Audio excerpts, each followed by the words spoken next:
Salut Romain, ça va? Me parle pas. Bon, qu'est-ce qui t'arrive? Qu'est-ce que j'ai fait encore? J'ai pas envie que tu me files le Covid. Là, on est au moins à 5 mètres là, ça va? Non mais il paraît que le virus, il a un petit deltaplane et un détecteur de narines. Ah, t'es retourné sur tes groupes Facebook scientifiques, non? Non, c'est ma tante. Elle a un voisin dont le neveu a bu un coup avec un gars qui connaît hyper bien un chercheur des services secrets. Ah, ouais. Ah, bah, dans ce cas-là, ouais, effectivement.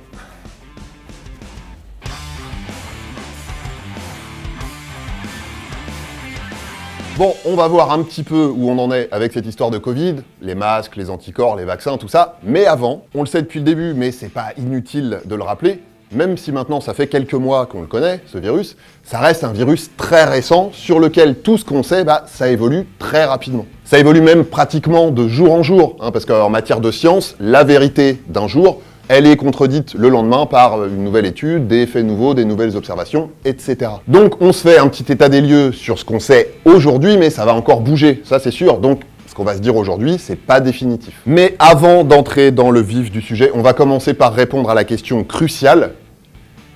Est-ce qu'on doit dire le Covid ou la Covid ?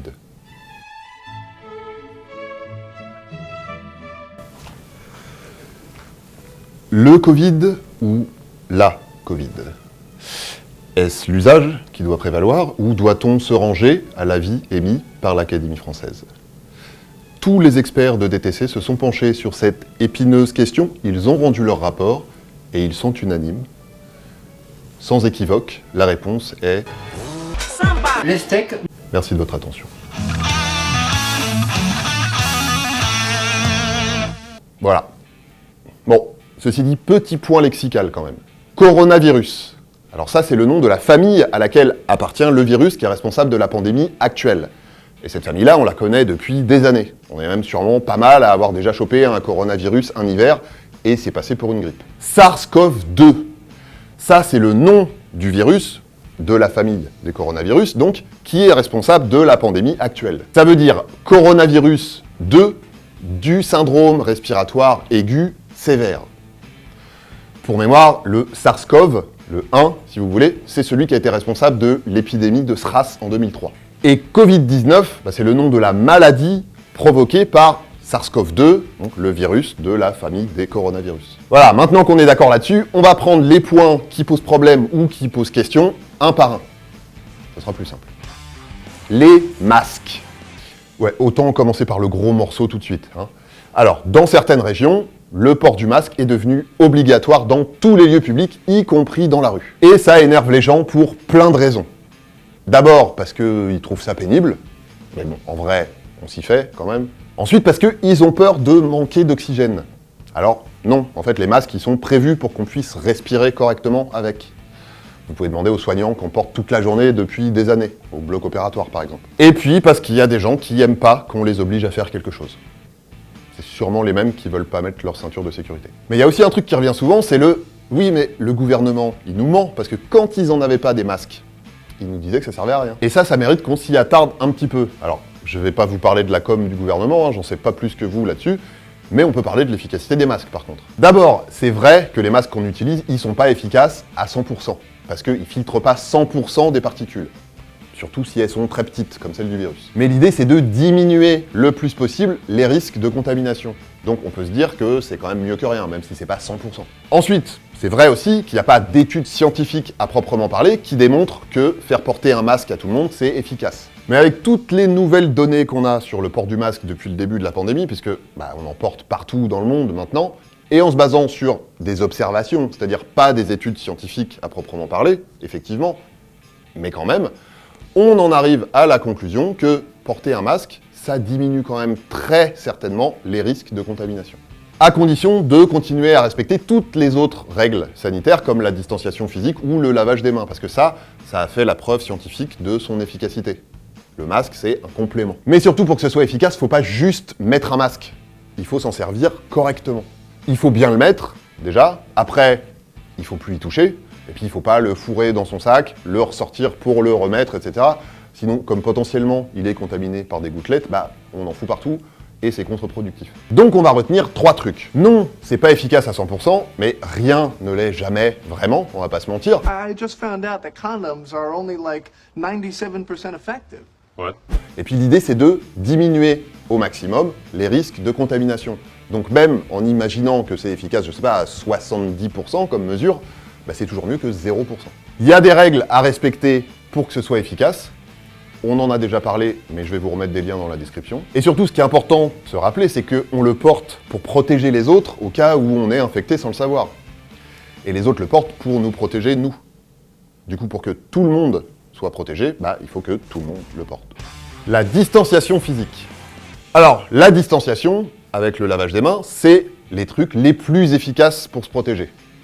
Mais là aussi, les connaissances évoluent, donc les consignes aussi. Ça ne veut pas dire que c'est n'importe quoi, ça veut dire que les nouvelles études apportent de nouvelles infos, donc il faut s'adapter. Au début, on disait 1 mètre, puis 1,50 m, et là, on commence à arriver autour de 2 mètres.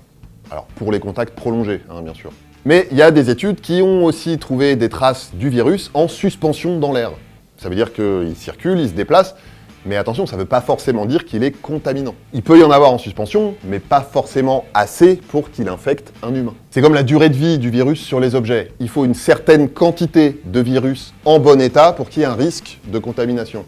Donc, au bout d'un certain temps, même si on retrouve du virus sur un objet, il n'est plus en assez grande quantité et il n'est plus en assez bon état pour nous infecter. Bref, concrètement, oui, il y a le masque, mais on continue à se tenir à distance les uns des autres dans les magasins, au bureau et dans tous les cas où on est au contact les uns des autres de façon prolongée.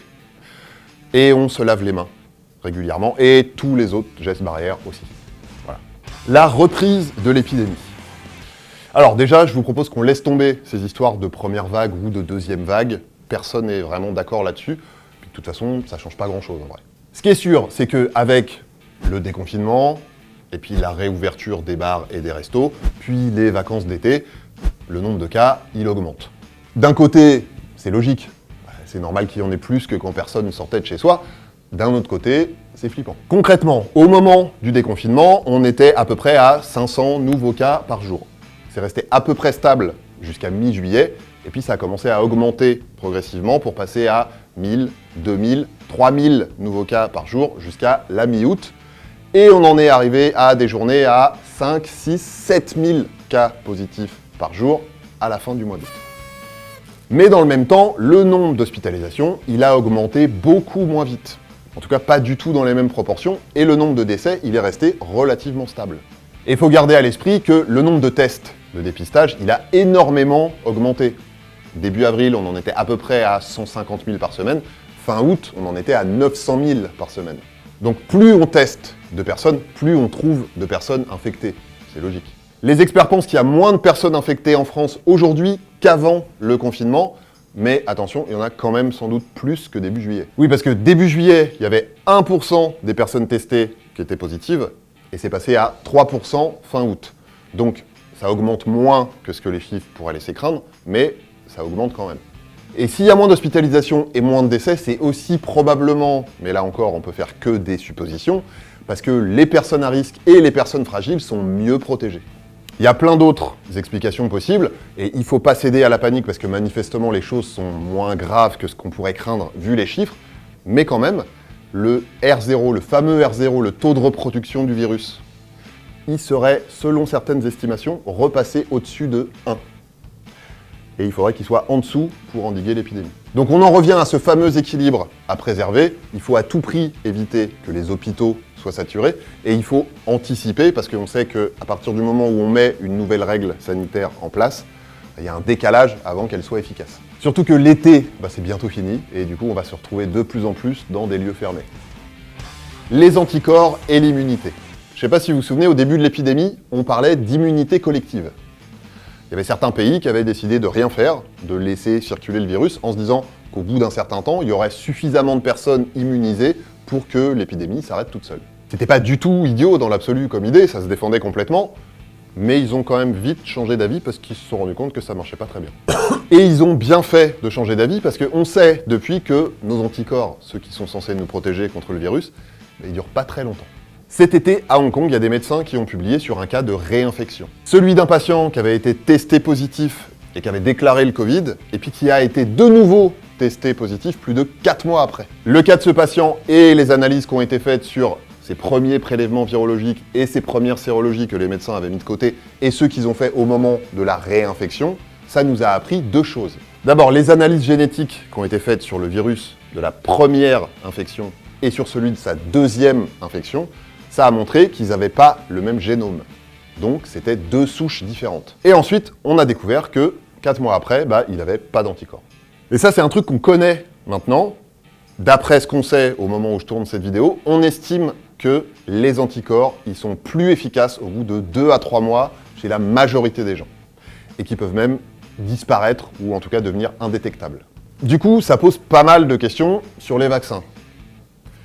Alors déjà que dès qu'on parle de vaccins, il y en a quelques-uns qui se mettent à saigner du nez et à avoir flou, mais alors si en plus il faut refaire un vaccin tous les 2-3 mois, ça va être compliqué. Pour le moment, les chercheurs, ils restent confiants, ils expliquent notamment qu'il n'y a pas que les anticorps qui protègent contre le virus, mais ça mériterait une vidéo à part entière, donc on va probablement en reparler dans quelques temps. De toute façon, vraisemblablement, le vaccin, ce ne sera pas avant 2021. Et encore, du coup. Mais ce qu'il faut retenir, c'est même si vous avez déjà été testé positif, il faut continuer à respecter les gestes barrières. Et si vous n'avez jamais été testé positif aussi, bien sûr. On n'a qu'à dire que tout le monde respecte les gestes barrières, comme ça c'est bien. Voilà, DTC c'est fini pour aujourd'hui, plus que jamais. Prenez soin de vous et prenez soin des autres, protégez-vous et protégez les autres. Mettez-vous bien quand même, et surtout, portez-vous bien.